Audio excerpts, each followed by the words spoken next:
Всем привет, дорогие друзья, подписчики и гости моего канала. Меня зовут Артем, канал MotoMin. Первым делом хочу сказать огромное спасибо за то, что вы смотрите мои видео, подписываетесь на канал. Видео выходят так редко не потому, что мне нечего снимать или нечего вам рассказать, а просто потому, что нет времени этим заниматься. Я ведь обычный человек, как и вы все, у которых есть свои проблемы, занятия, увлечения, там, отдыхаете, наверное, тоже с друзьями, там, по пивасику. У кого-то есть девушка, учеба, работа. Понимаете, сложно совместить все эти дела, распределить время, чтобы все успеть. Поэтому как бы чуть-чуть забил на канал, как бы решая вот такие первостепенные проблемы. Итак, приступим. Хочу вам рассказать, что вообще было. В общем, вы помните, я, утопил свой мотоцикл, потом затянули его домой, я его вскрыл. Потом были праздники, там Пасха, Благовещение, что-то такое. Я поехал, купил все запчасти, которые мне нужны были. И потом я уехал на учебу. И мотоцикл где-то 5 дней, получается, стоял открытый. То есть там вот в двигателе была вода. Как бы сверху особо много ее не было, но на самом деле вода вместе с песком была везде. Я приехал, наверное, это в среду или в четверг с учебы и сразу пошел разбирать двигатель. Все снял с мотоцикла двигатель, начал разбирать, разобрался он в принципе легко. И что я обнаружил? Везде была вода с песком. Подшипники на коленчатом валу подзаклинили, то есть из-за того, что там попала вода в них, то есть у меня стояли закрытые подшипники на коленчатом валу, в принципе везде у меня стояли закрытые подшипники, и те, кто думает, что смазка не попадает в подшипник закрытый, они ошибаются. На самом деле там хватает зазоров, чтобы поступала смазка. Я в этом убеждался до того, как вот это вот не первый мой собранный мотор. Как бы я всегда ставил закрытый. Ну, я просто не знал. Я тогда еще не разбирался в этом. Но при разборке, а я разбирал его из-за того, что у меня просто клинил коленвал, подшипники всегда были в хорошем состоянии. И вот последняя моя сборка тоже я ставил закрытые подшипники. И ну, я в принципе их снял, но они, ну, как бы особо люфта там не было, но они все были заклинившие из-за того, что попала в них вода, то есть маску вымыла, попала вода, и они заржавели, в общем, подклинили, даже подклинил коленвал, пришлось мне его там промывать в бензине, смазывать маслом, разрабатывать его. То есть убирать этот налет ржавчины, который появился из-за воды, воздуха, ну и соприкосновения с необработанным металлом. То есть с чистым металлом все поржавело. Такое я замечал и даже в подшипниках на колесах. То есть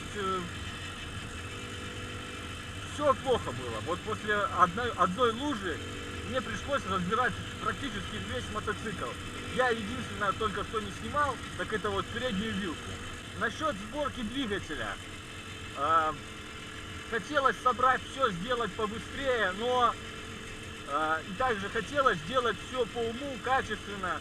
Ну, качественно, конечно, не получится из-за того, что нужны качественные запчасти. Поэтому качественно не получится. Но я хотел сделать из того, что имел, максимально сделать хорошо. многие там писали, почему ты там купил какие-то там подшипники, там говно, там этот игольчатый подшипник, сепаратор, там, ну, китайский. Купил китайский, 2 купил китайских. И не зря, кстати, 2 купил, потому что один укондохал. Понимаете, в чем смысл? Почему вот цилиндр я не точил, а вот поставил вот какой есть? Потому что,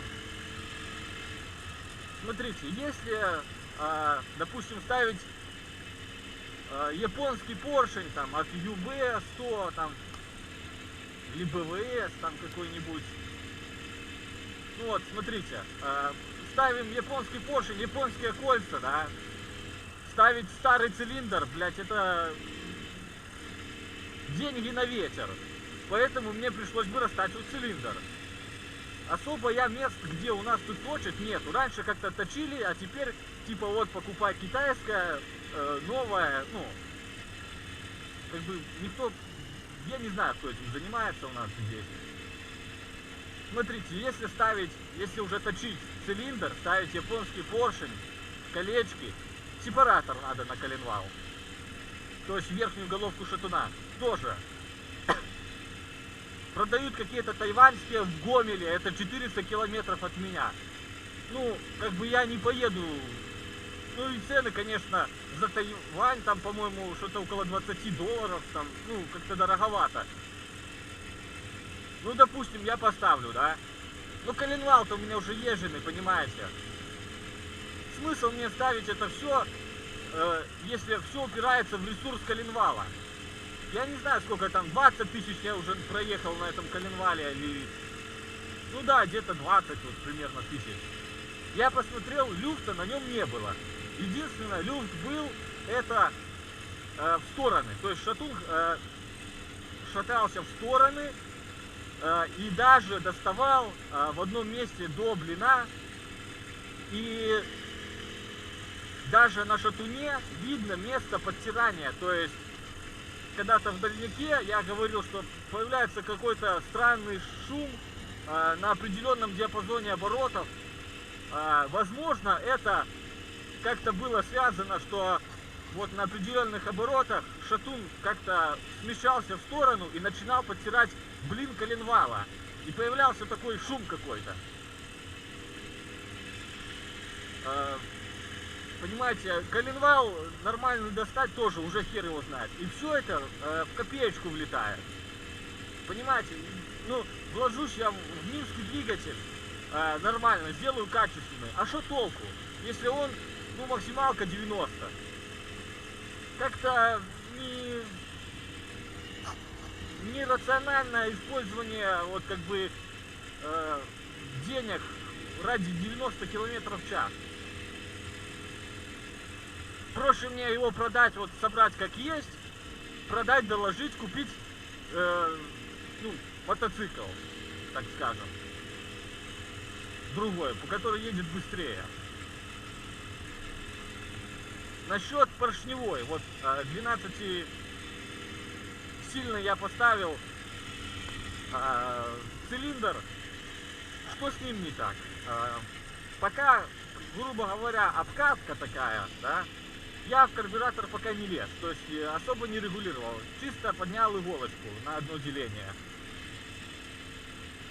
Но сразу я что заметил, так это то, что пропали низа. Низов нет. Чтобы мотоцикл как бы разгоняется, только вот как бы нормальный такой подрыв чувствуется, как он хорошо начинает ехать, только на средних и высоких оборотах.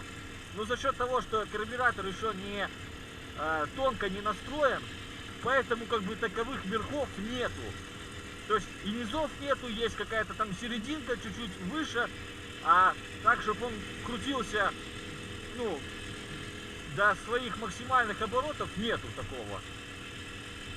Возможно, это связано с тем, что там цилиндр как бы подизношен, потому что есть как бы бочкообразность такое. То есть, ну, как я проверял, я вставлял кольца на разную высоту цилиндра и проверял в них в кольце зазор щупами.